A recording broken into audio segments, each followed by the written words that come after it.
Hello, hello. My name is Constanza Pinto, and now I'm very happy to start my class on teacher development.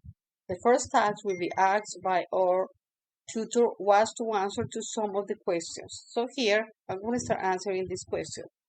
The first question is, why did I decide to become a teacher?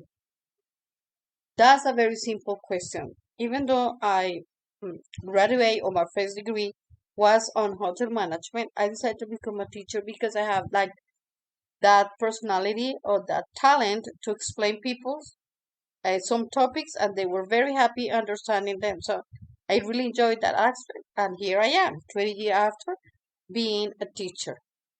The second question, very important question too, because I always remember my English teacher. She had really influenced me because thanks to her, now I'm a teacher. After graduating from my university, I went back to my school and I was offered to be a teacher. Even though at the beginning I regret to do so, I decided to start my teaching process.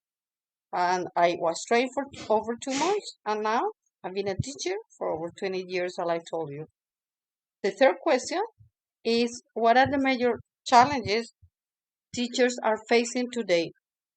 For me, the first question is students' attitude and lack of motivation, and that is very notable after the pandemic. And the second question is the introduction. That's one of the challenge of TICS, because now the use of new apps and new techniques in teaching, they be introduced, and all the teachers were prepared to that challenge.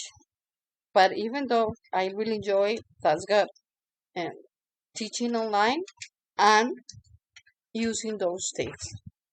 And the last question is my opinion about examination and homework.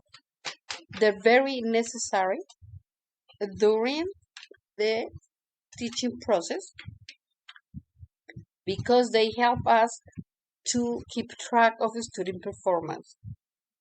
If students don't practice or they don't do homework, they won't be able, to absorb that knowledge.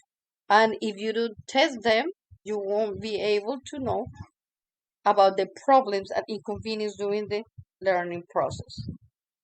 So the the point is not to exist or not to put, not to implement too a lot of homework in class or uh, examinations, a very constant examination in class. They're going to get bored.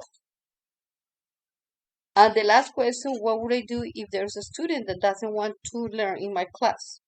Well, the first person I would call is my student to see if she or he they have specific difficulties or they're facing problems at home.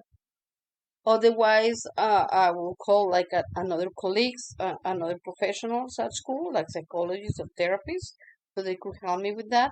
And of course, the another important character are the parents and family. They will help me to overcome with those problems with the students. But definitely, I will go over those steps. Thanks a lot.